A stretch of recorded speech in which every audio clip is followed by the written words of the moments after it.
जय श्री राम। चलिए आगे बात करते हैं, देखते हैं सीता जी के लिए क्या संदेश हनुमान जी लेकर आए हैं श्री रामचंद्र जी का अगले श्लोक के माध्यम से। कहे राम वियोग तव सीता मोह कहु सकल भय विपरीता नव तरु किसलय मनहु कृसानु काल निशा समनिश शशि भानु। हनुमान जी ने कहा कि श्री रामचंद्र जी ने कहलवाया है कि हे सीते, तुम्हारे बिना सृष्टि की हर चीज़ मेरे लिए बेमतलब है। वृक्षों के नए नए पत्ते मुझे अग्नि समान लगते हैं और चंद्रमा सूर्य के समान प्रतीत होता है। रात्रि मुझे काल रात्रि के समान प्रतीत होती है। कुबलय विपिन कुंत बन सरिसा बारिद तपत तेल जनु बरिसा जे हित रहे करत तेहि पीरा उर्ग श्वास सम त्रिविध समीरा। श्री रामचंद्र जी ने कहा कि हे सीते, तुम्हारे बिना मुझे कमलों के वन भी भालों की तरह चुभ रहे हैं।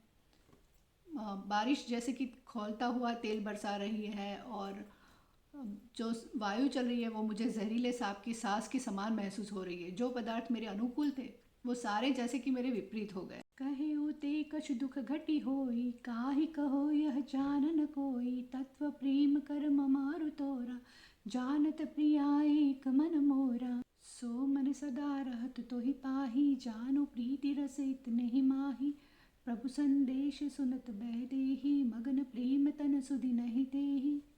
कहते हैं कि मन का दुख किसी को कह डालने से कम हो जाता है, लेकिन मेरे और तेरे प्रेम का मर्म एक मेरा मन ही जानता है सीते, और वो मन सदा तेरे पास रहता है। तो मैं कहूँ तो किससे कहूँ, बस इतने में ही तू मेरे प्रेम को समझ ले। ये सुनकर सीता जी एकदम प्रेम मग्न और भाव विभोर हो जाती है और उनको अपने तन की सुध नहीं रहती। कह कपि हृदय धीर धरु माता सुमिरु राम सेवक सुखदाता उर आनहु रघुपति प्रभुताई सुनि मम बचन तजहु कदराई। हनुमान जी कहते हैं कि हे माता, अब हृदय में थोड़ा सा धैर्य धारण करो और अपने भक्तों का कल्याण करने वाले रघुनाथ जी का स्मरण करो और उनकी प्रभुता को हृदय में लाओ और अपनी कायरता को छोड़ दो। यहाँ ये कहना चाहते हैं कि अपने जीवन का त्याग करने के विचार को छोड़ दो। निश्चर निकर पतंग सम रघुपति बाण कृशानु जननी हृदय धीर धरु जरे निशाचर जानु। हनुमान जी कहते हैं कि राक्षसों का जो समूह है वो पतंगों के समान है और रघुपति का बाण है वो अग्नि के समान। तो जल्दी ही निशाचर यानी कि राक्षसों को जला ही समझो माता। जो रघुवीर होती सुधि पाई करते नहीं विलंब रघुराई राम बाण रवि हुए जानकी तम बरूथ कहु जातु धान की। हनुमान जी कहते हैं कि माता, श्री रामचंद्र जी को अगर आपके बारे में ज़रा भी खबर होती तो वो कभी विलंब नहीं करते। रामचंद्र जी के बाणों के सूर्य का उदय होने पर राक्षसों का समूह कहाँ टिक सकता है। अब ही मातु मैं जाओ लवाई प्रभु आयस नहीं राम दुहाई कछुक दिवस जननी धरु धीरा कपिन सहित आई है रघुवीरा। हे माता, मैं अभी आपको यहाँ से लेकर जा सकता हूँ, लेकिन मुझे प्रभु की आज्ञा नहीं है। कुछ दिवस धीरज धरिए, प्रभु स्वयं आकर आपको यहाँ से लेकर जाएंगे।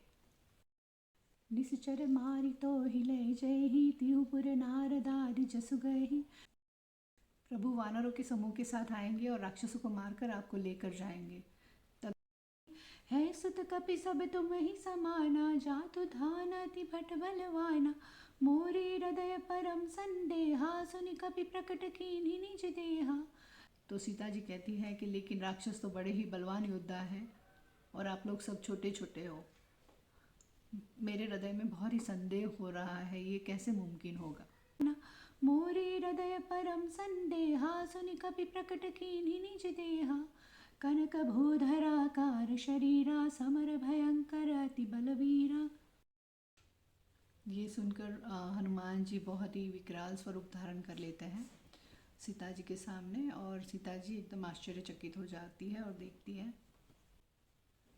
उनका शरीर बड़ा ही विकराल सुमेरु पर्वत के समान तेजमयी था, बड़ा ही बलवान था और जो देखते ही शत्रुओं में भय उत्पन्न कर देने वाला था।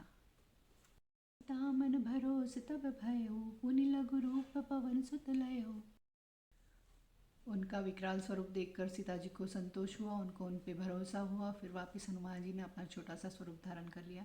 सुनु माता शाखा मृग नहीं बल बुद्धि विशाल प्रभु प्रताप जो गरुड़ ही खाई परम लघु ब्याल। हनुमान जी कहते हैं कि हम छोटे बानरों में माता बहुत बल और बुद्धि नहीं है, लेकिन मैं सिर्फ इतना जानता हूँ कि अगर प्रभु प्रभु की कृपा से ही छोटा सा सर्प जो होता है वो बड़े से गरुड़ को खा सकता है, तो एकदम निर्बल भी अत्यंत बलवान के सामने विजय पा सकता है। मन संतोष सुनत कपिवानी, भगति प्रताप तेज बलसानी, आशीष दीन्हि राम प्रिय जाना, हो तात बलशील निधाना। भक्ति प्रताप तेज और बल से सनी हुई वाणी सुनकर सीता जी को बहुत ही प्रसन्नता हुई। उन्होंने कहा कि हे तात, आप बल और शील के निधान हो। जरा मर गुण निधि सुत हो, करो बहुत रघुनायक छो, करो कृपा प्रभु अस सुनि काना, निर्भर प्रेम मगन हनुमाना। हे पुत्र, तुम अजर अमर और गुण निधि शील हो और हमेशा श्री रघुनाथ जी के सारे कार्य करो और उनकी कृपा तुम पर हमेशा बनी रहे, ऐसा आशीर्वाद सीता जी देती है। और हनुमान जी ये सुनकर भक्ति मग्न हो जाते हैं। नाई सिपद सीसा, बोला बचन जोरि कर कीसा, अब कृत कृत्य भयो मैं माता, आशीष तवा मोघ विख्याता।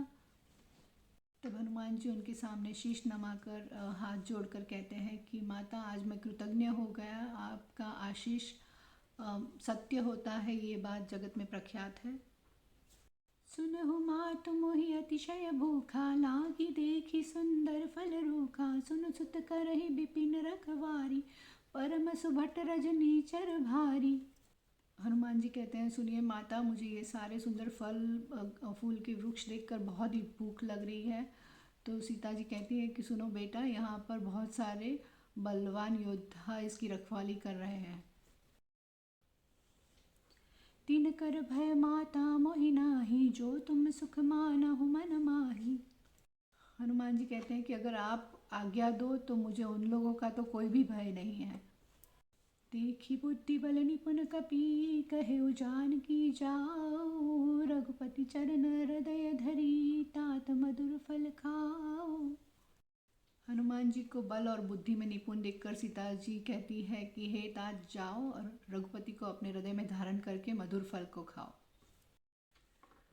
अब आगे हनुमान जी की क्या योजना है, वो फल खाने के माध्यम से वहाँ पे क्या उधम मचाने वाले हैं, ये जानने के लिए देखते हैं अगला वीडियो। तब तक के लिए जय श्री राम।